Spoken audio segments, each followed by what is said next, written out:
Recording studio सुनवरसारा सहरसा। भइल का तोहरा जे बारू खोला बहले अधले खाना ना बारू बना बले ए का भइल हो बोला भइल का तोहरा जे बारू खोला बहले अधले खाना ना बारू बना बले।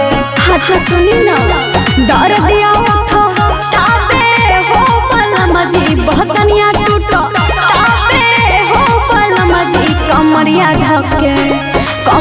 धके दाबाए हो बलमजी कमरिया धके दाबाए हो बलमजी।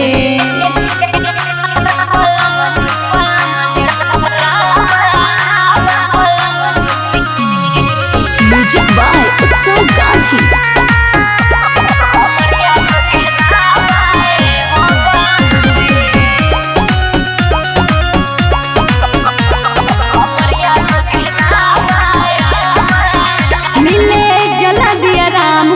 करी ना उपैया रउए झाड़ फूक दी न तले आई दबैया ए जी सुनी ना मिले जला दिया राम कुछ करी ना उपैया रउए झाड़ फूक दी न तले आई दबैया।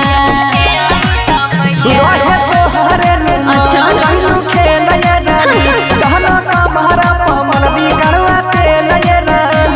जैसे आपका तो कोई गलती नहीं डर दिया उठो ताबे हो बलमजी बहतनिया टूटो ताबे हो बलमजी कमरिया धके दाबाए हो बलमजी कमरिया धके दाबाए हो बलमजी।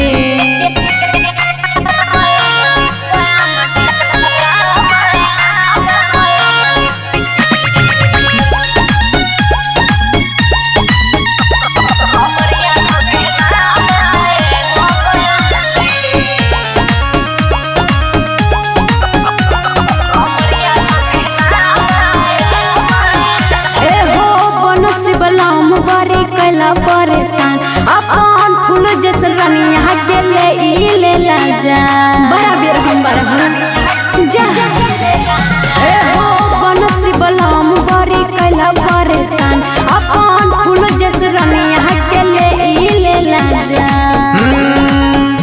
अब लड़ा जानी हमारा से जान ये रानी रहे चढ़ा जवानी के मुमान ये रानी डर दिया उठो ताबे हो बलमजी बहतनिया टूटो ताबे हो बलमजी कमरिया धके दाबाए हो बलमजी कमरिया धके दाबाए हो बलमजी। रिकॉर्डिंग स्टूडियो सुनवरसारा सहरसा।